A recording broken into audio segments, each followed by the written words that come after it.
Assalamualaikum warahmatullahi wabarakatuh. Alhamdulillahi rabbil alamin. Wassalatu wassalam ala sayyidil mursalin wa ala alihi wa sahbihi ajma'in. Allahumma aftah lana hikmataka wanshur alayna ala rahmatika ya zal jalali wal ikram. Rabbi yassir wa la tu'assir. Rabbi tamim bi khair. Rabbi syrah li sadri wa yassir li amri. Wahlul 'uqdatam min lisani yafqahu qawli. Wasaddid lisani wahdi qalbi bihaqqi sayyidina Muhammad sallallahu alaihi wasallam. Qala asy-syaikhul muallifu rahimahullahu ta'ala ونفعنا بعلومه وبركاته في الدنيا والآخرة آمين يا رب العالمين ولا حول ولا قوة إلا بالله العلي العظيم ولا حول ولا قوة إلا بالله العلي العظيم ولا حول ولا قوة إلا بالله العلي العظيم. Jadi selepas agak lama juga terputus pembacaan kitab Khulasah Manhajul Abidin ini oleh kerana beberapa sebab yang tak dapat dielakkan, insya-Allah pada malam ini hamba sambung baliklah pembacaan kitab ini selepas kita mulakan hari itu dengan sedikit uraian berkenaan dengan Bismillahirrahmanirrahim. Jadi untuk seterusnya, sambungan seterusnya, insya-Allah kita akan cuba tengok pula uraian berkenaan dengan Alhamdulillah, berkenaan dengan kataan ataupun jumlah ataupun ayat Alhamdulillah, yang mana masih lagi dalam muqaddimah kitab lah, masih belum masuk pada bab lagi. Jadi matan kitabnya Alhamdulillahil Malikul Hakim. Alhamdulillahil Malikil Hakimil Jawadil Karimil Azizir Rahim. Segala puji itu bagi Allah, Tuhan yang merentah ia dengan suruh dan tegah yang betul pada menjadinya, yang elok ia pada menghendakinya, yang luas pemberiannya, yang tidak putus segala pemberiannya, yang luas kehendaknya, yang sangat mengasihani. Itu dia panggil puji bagi Allah semua tu. Jadi kita tengok pada perkataan Alhamdulillah, di pada kalimah Alhamdu. Maka pada kalimah Alhamdu ni ianya dimulakan dengan alif lam. Itu kalimah isim. Alif lam ni sebagai tanda, sebagai alamat yang menunjukkan bahawasanya kalimah Alhamdu itu di sininya adalah kalimah isim. Itu dia.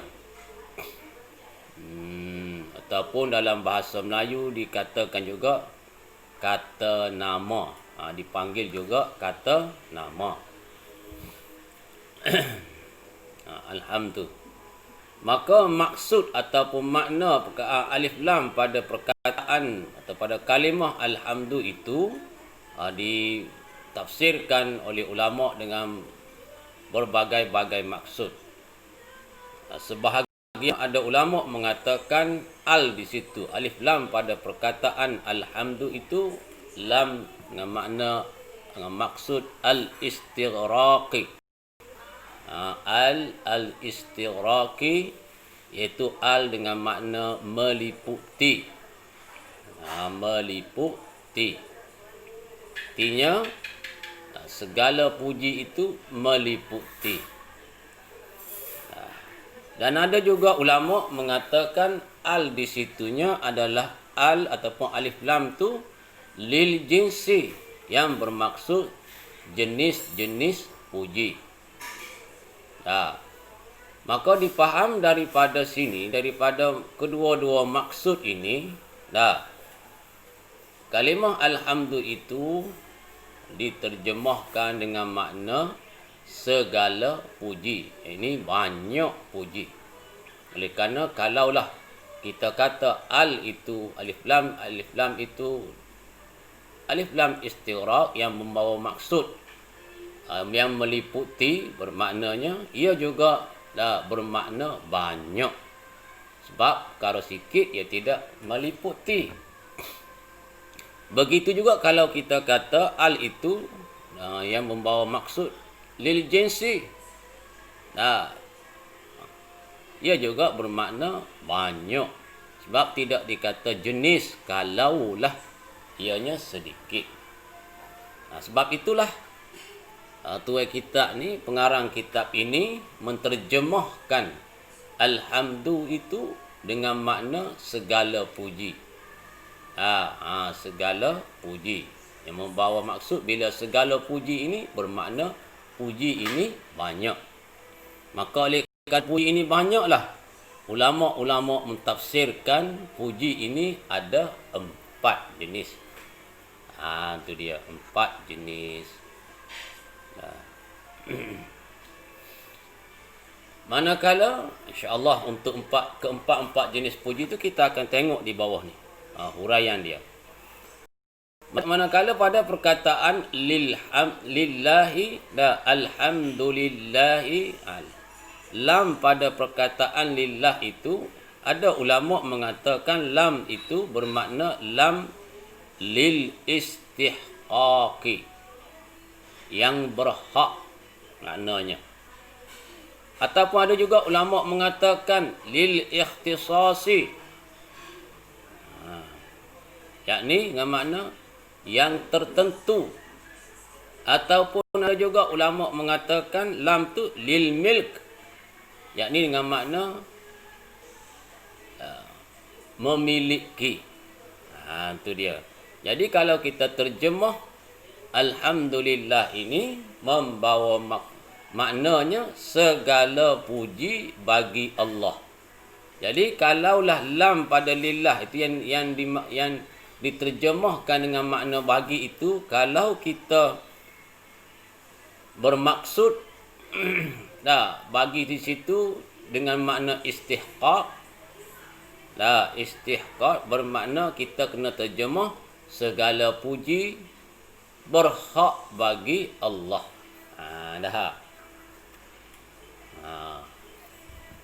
Segala puji berhak bagi Allah, ataupun yang haknya menerima puji itu hanyalah Allah. Itu dia. Kalau kita kata lam pada lillah itu lam lil ikhtisas, kita terjemah alhamdulillah dengan makna segala puji tertentu bagi Allah. Kalau kita kata lam pada lillah itu dengan makna lil milk, maka kita terjemahlah kata alhamdulillah itu dengan makna segala puji milik bagi Allah. Itu dia. Jadi untuk mengetahui perkataan ataupun inilah huruf-huruf pada maksud huruf-huruf yang terdapat pada setiap karangan ataupun tulisan itu, kita perlu mempelajari ilmu alat, yakni ilmu nahwu dan saraf. Kemudian kita padukan dengan ilmu-ilmu lain lah, dengan fiqhnya, dengan tauhidnya, dengan tasawufnya. Maka lebih luaslah huraiannya ataupun keterangannya. Okey, habis itu. Itu nak bahas berkenaan dengan kalimah alhamdulillah yang membawa maksud segala puji bagi Allah. Ini segala puji tertentu bagi Allah, segala puji berhak hanyalah kepada Allah, bagi Allah, dan segala puji milik bagi Allah itu. Itu dia. Kemudian kita pergi pula maksud puji. Dia kata segala puji. Apakah dia puji? bergapo benda puji-puji ni? Adakah ia berbeza dengan syukur? Tu dia. Berbeza dengan syukur. Secara mudahnya, puji ini ialah kita menggunakan lisan ataupun lidah kita. Cantik. Misalnya kita kata, cantik demo. Awak cantik, awak pandai, awak bagus. Manakala syukur ni, cara mudahnya kita menggunakan segala nikmat yang dikurniakan oleh Allah Ta'ala itu, mentaatinya. Nikmat sihatnya, kita gunakan kesihatan, taat kepada Allah. Nikmat hartanya, kita guna harta yang dikurniakan itu untuk taat kepada Allah dengan cara kita infakkan. Kita belanjakan harta itu di jalan Allah. Dan nikmat-nikmat lain, nikmat kepandaian ilmu yang diberi kepada kita, yakni kita beramal dengan cara, tanda kesyukuran kitanya dengan cara kita beramal dengan ilmu yang diberi kepada kita, yang dikurniakan kepada kita, dan juga kita kongsi dengan orang lain. Jadi banyak nikmatnya sebenarnya. Okay. Kemudian nikmat-nikmat anggota. Dia sebenarnya kalau kita mengaji dengan lebih sedikit orang kata, lebih mendalam sedikit, sebenarnya nikmat ini juga merupakan satu amanah.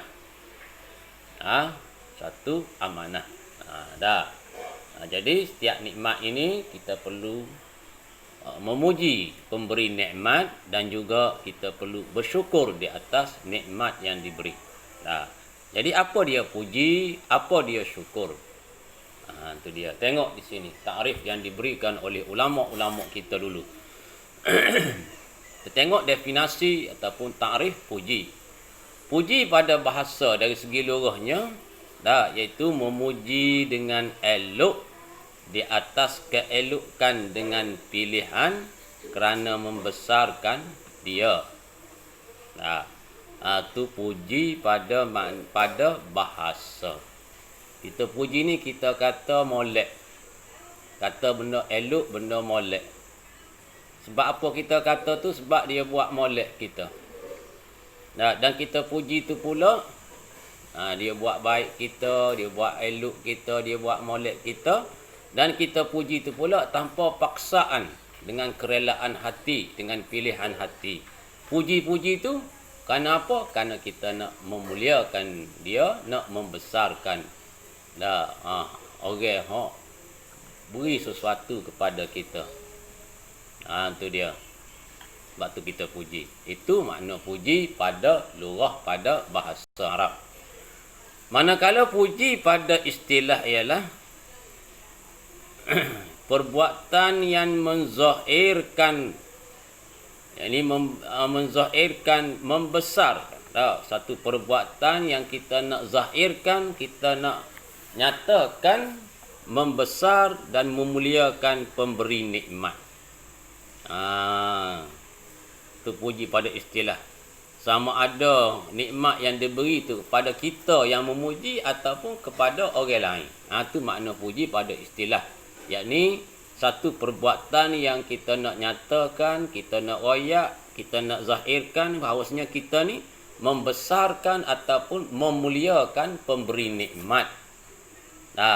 Sama ada pemberi nikmat itu memberi nikmat kepada kita yang memuji ataupun kepada orang lain.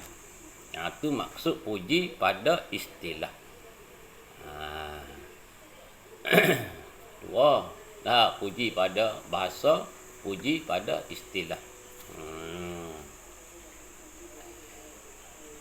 Supaya orang beri, orang sedekah ke pitih kita. Kita pun kata baik hatinya demo. Kita kata. Bapa kita kata gitu tu. Kerana kita nak zahirkan, nak nyatakan kemuliaan dia. Sifat mulia ada dia, yakni memberi nikmat. Ataupun ada orang tolong orang lain.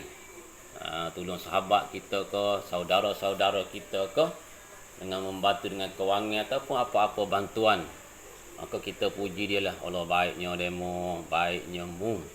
Maka dak kita puji dia kenapa? Kerana kita nak rakyat, kita ni nak memuliakan, nak membesarkan dia. Walaupun nikmat itu diberi pada orang lain. Itu puji pada istilah. Manakala syukur pada bahasa ini, syukur pada bahasa adalah puji pada istilah saat ni. Takrif syukur, definisi syukur pada bahasa ini adalah puji pada istilah saat ni, iaitu satu perbuatan yang nak memuliakan, membesarkan pemberi nikmat, sama ada yang memberi nikmat kepada pemuji ataupun kepada orang lain. Itu makna syukur pada bahasa. Manakala syukur pada istilah pula ialah menggunakan nikmat yang dikurniakan oleh Allah Ta'ala bagi mentaatinya, bagi mencari keredaannya. Itu syukur. Maka kita pun kalau nak kira nikmat ni banyaklah. Dalam Quran Allah Ta'ala sebut fa in ta'uddu ni'matallah la tuhsuha. Jika kamu nak kira nikmat Allah Ta'ala, nescaya tidak terhitung, tidak terkira. Banyak sangat nikmat ni. Nak kategorikan nikmat ni, nikmat yang pertama nikmatul ijad, yakni nikmat mengadakan kita, adanya kita ni. Allah Ta'ala adakan kita ini juga merupakan nikmatul ijad dia panggil. Dan nikmat ni kita tidak pernah minta dengan dia. Tiba-tiba ada kita. Itu dia. Maka sebagai nak tanda kesyukuran kita dengan nikmat adanya kita ini, tanda kita syukur lagu mana? Kita gunakanlah nikmat adanya kita ini dan dengan mentaatinya. Hiduplah dalam taat kepada Allah Ta'ala. Itulah tanda kita syukur dengan nikmat adanya kita pada hari ini di atas dunia ni. Itu dia. Kemudian nikmatul imdad, nikmat yang berpanjangan. Ini apa makna nikmat berpanjangan? Kita dapat nikmat ni sampai kita mati. Maka banyaklah. Antara nikmat iman, nikmat Islam, nikmat taat, nikmat taufik. Itu nikmat-nikmat yang maknawi. Yang tak dapat. Kita tengok tak dapat kita. Cumanya terzahir daripada anggota kita. Orang beriman dengan orang tak beriman berbeza. Orang Islam dengan orang bukan Islam berbeza. Itu dia. Jadi nikmat ni dipanggil juga nikmatul imdad, yang dapat sokmo-sokmo, sentiasa kita dapat, berpanjangan kita dapat sehingga hari akhirat. Banyak lagi lain-lainnya nikmat yang zahir. Yang zahir, yang nyata kepada kita nikmatul imdad ni. Nikmat makan, nikmat sihat, nikmat boleh berfikir, nikmat dapat membezakan buruk baik. Yang mudarat, yang tidak mudarat ke atas diri kita. Jadi semua itu nikmat. Itu dia panggil nikmatul imdad, nikmat yang tidak putus-putus, yang sentiasa kita dapat. Bahkan kadang-kadang sebahagian daripada nikmat, dan boleh dikatakan kebanyakan nikmat yang kita dapat di atas dunia ini kita dapat tanpa kita pinta, tanpa kita berdoa, tanpa kita meminta daripada Allah Ta'ala. Semata-mata kurnia dia. Banyaknya nikmat kita dapat. Sebabnya sebahagian daripada kita tu, kadang-kadang sekolah pun ada yang sempat berdoa, ada yang tak sempat berdoa. Masa-masa lain langsung tak berdoa. Jadi bermakna nikmat yang kita dapat setiap hari, setidak-tidaknya hidupnya kita ini tidak terkena bala, dalam keadaan sihat tubuh badan, tidak terkena orang kata seperti dipatuk ular ataupun digigit lipan binatang yang berbisa. Maka semua itu adalah nikmat yang kita kadang-kadang oleh kerana nikmat ini sentiasa kita dapat dengan tidak susah, dengan tidak payah, maka kita tidak terasa bahawasanya ia adalah nikmat dan kita tidak nak menghargainya. Contoh yang paling nyata ialah nikmat iman. Oleh kerana kita kebanyakan daripada masyarakat kita Islam di Malaysia ini majoritinya dapat iman ini secara warisan.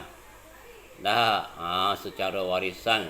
Kata-kata makan saka iman ni. Mengutuk dia, nenek dia, ayah dia, mak dia beriman, maka berimanlah dia.